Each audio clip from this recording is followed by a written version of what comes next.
So we're on another Searching for History adventure. And I'm Erin. So Erin, where are we going? Today we're going to Port Gamble, one of the first mill towns in Washington Territory.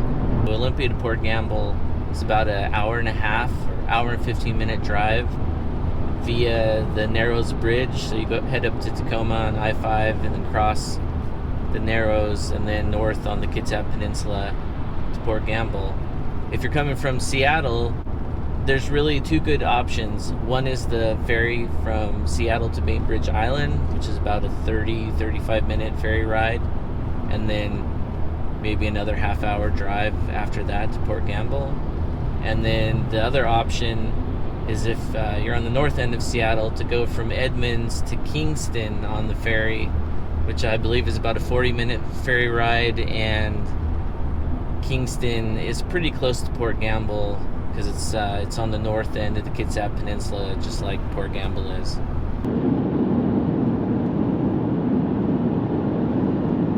So for people heading across the Narrows, something to keep in mind is that it's free heading west, but when you come back, if you come back heading east, then there's a toll. And I believe if you don't have the special sticker on your car, then you'll get the toll will be sent to you in the mail. Yeah.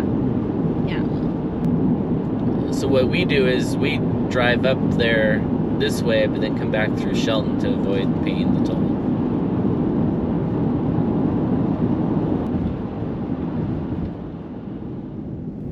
The Port Gamble 120-acre National Historic Landmark contains turn-of-the-century buildings filled with shops, a historic church, and New England-style houses.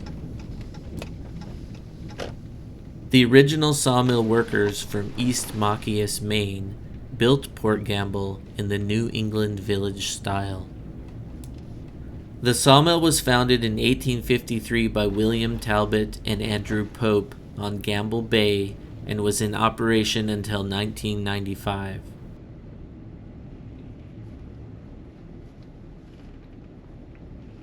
How about right here? Sure. Port Gamble is a rare example of an early sawmill community in the Puget Sound region. So here on the right are the original water towers for Port Gamble. The first tower was built in 1880 and a second tower was built by 1885. The tanks were built so that water could be piped to hydrants located near the mills, docks, and the community buildings. So each tower held 50,000 gallons of water, and they were decommissioned in the 1960s when a reservoir was built in another location. So this building here is the original market for Port Gamble, built in 1903. So what we have before us here is the M.S. Drew House, built in 1860. I really like that house right there with the scaled siding. So this home was built 1888 to 1889. This is a duplex.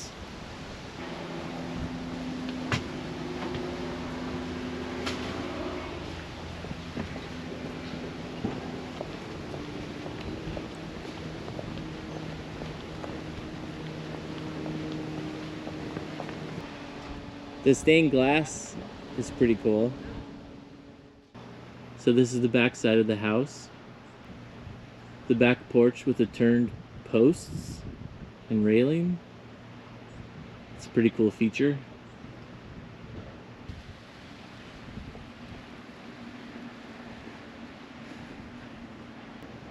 So the flat area that you see below, that's where the original sawmill was located. So it was right next to the town. I believe in 1996 it ceased operation, and between 1996 and sometime more recently it was completely removed.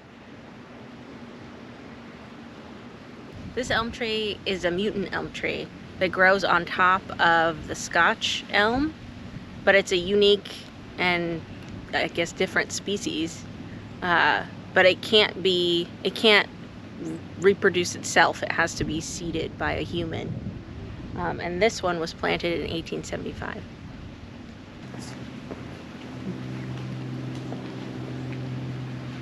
Here's the Port Gamble Museum. So it's a coffee grinder that belonged to the Port Gamble General Store. Here's a cider press. Yeah. They have examples of native basketry. There's a late Victorian wedding dress.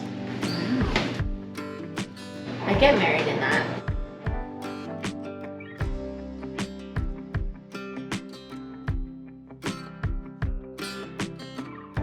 Look at that pipe. It's amazing. Yeah, those are pretty cool brooches. Yeah, they would have worn them at their throat. So here's a recreation of some part of the Hotel Puget. I like those pictures. Yeah, those are beautiful.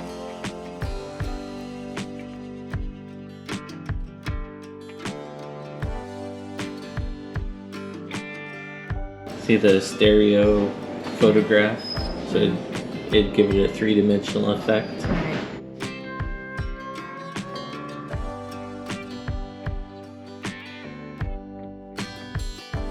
So that room there is some kind of a vault, or was a vault. Now it's been used to display old items. And there's the vault door. It looks like there's some kind of photograph equipment, I don't know. accessories. Like for developing Yeah, or cleaning film. cleaning film and developing it. And hanging on the wall is a 38-star flag. So here's an old grindstone from the mill. It was given to Knut O. Ba by Cyrus Walker. He got this as a retirement gift. Can you imagine getting something like that as a retirement gift? This building here is the Port Gamble General Store and Office. So that's probably why there was that vault down below. Yeah. It was built in 1916. This was the 5th store building and the first to be located on the bluff overlooking the mill. The offices were housed on the north side of the building, where the restaurant is today.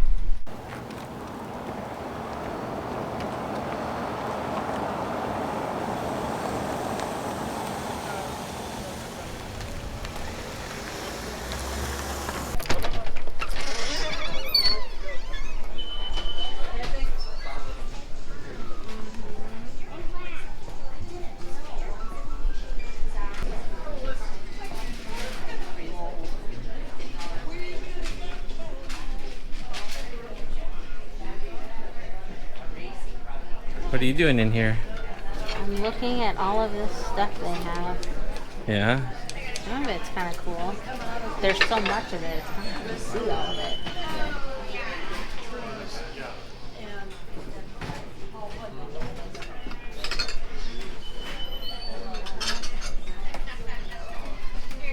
It's Halloween, I guess.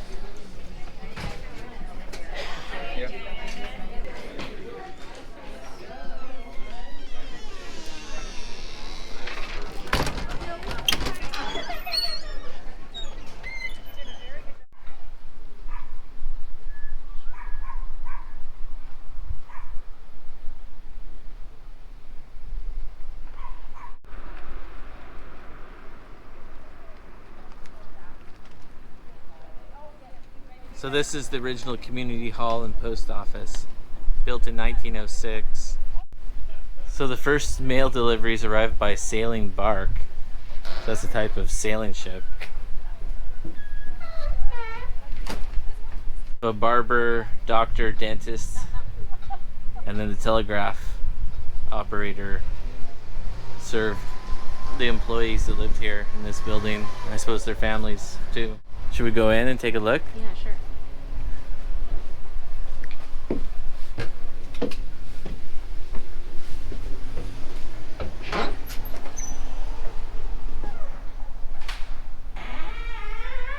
So apparently it's still a post office.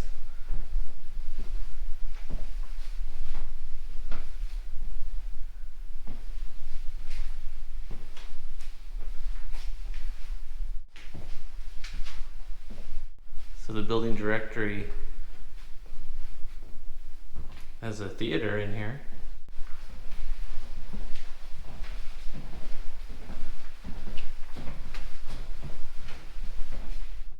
Yeah, so see, here's the box office, and then up there is the theater, which apparently it's closed. Here we're looking north-northwest from Port Gamble out over the mouth of Hood Canal towards Admiralty Inlet and Puget Sound. The land you can see in the far background is Marrowstone Island and maybe part of Indian Island. So now we're walking down the other side of the street, and it looks like here's the fire station. Old fire station. Now they do kayak rentals. This building here as the fire station was put in place between 1929 and 1956.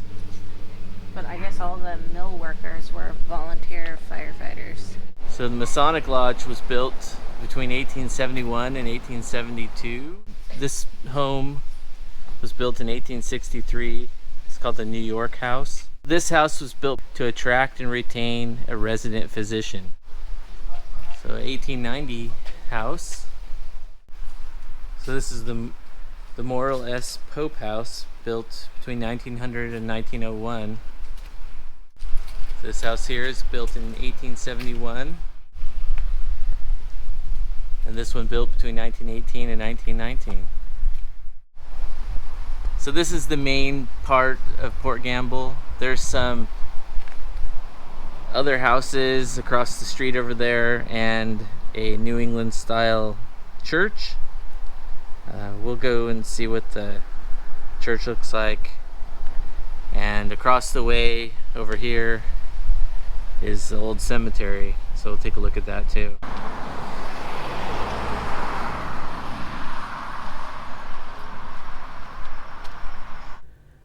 This is St. Paul's Church. It was modeled after the Congregational Church in East Machias, Maine.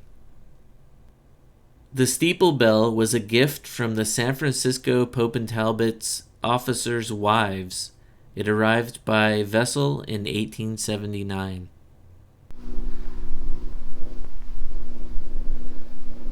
It's a pretty cool looking church. So neat. So cute. Go try the door.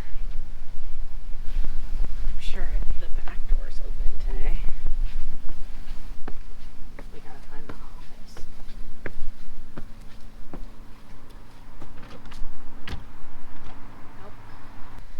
Nope. It would have been neat to see the inside. Okay, let's walk over to the cemetery. I guess our only solution is to get married again. Let's get on that.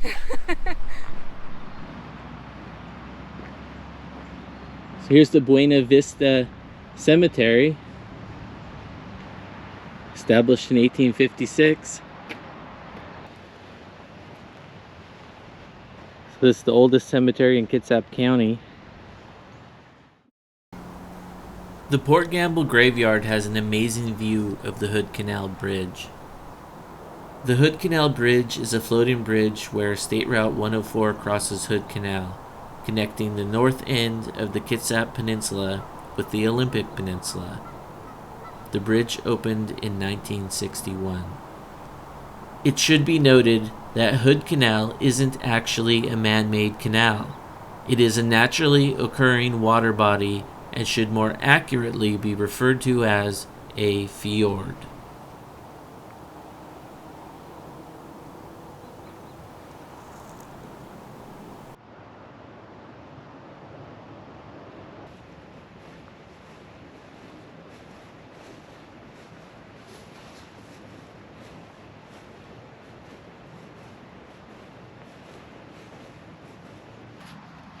So this is the grave of Gustav Engelbrecht, born in Germany, enlisted in the U.S. Navy in 1855. So Gustav was the first United States military death in the North Pacific due to being killed in a skirmish with local Native Americans. Yeah, it's interesting. The U.S. Navy sloop, the USS Massachusetts, was sent to stop raiding between The Haida and the Tlingit tribes. Some of Canadian Canada. tribes who came down to raid the tribes here. It's interesting, though, the battle ultimately caused the assassination of Colonel Isaac Eby by a war party seeking revenge for the killing of their chief in the Battle of Port Gamble. Eby persuaded the legislature to sign the Monticello Memorial, separating Oregon and Washington territories in 1853. Another notable grave here is that of Josiah Finney Keller, born 1811, died 1862. Apparently, Josiah and his wife, Emma, moved from Machias, Maine to Port Gamble. It says here the journey out of Boston took 154 days in the schooner LP Foster. His wife Emma and his daughter Susan were the first white women to settle in Port Gamble, and Josiah was one of the original partners in the Puget Sound Mill Company. Sounds like the federal land grant for this area was actually obtained by Josiah Keller. Josiah Keller is the only mill manager to be buried in this cemetery. So what was your impression of Port Gamble? Port Gamble is a beautiful and scenic historic town, and I would highly recommend people come here. I think Port Gamble is unique in that it's a very early town for Washington State. It was established right in the beginning of the United States acquiring this territory from the British. You know, millions of logs came through Port Gamble that were then sent to San Francisco and sold in the California San Francisco market. It definitely has a New England feel to it. It's worth a visit. If you're in Seattle or Tacoma, Olympia, really anywhere in Western Washington, it's worth coming, I would say. All right. Thanks for joining us. It was fun.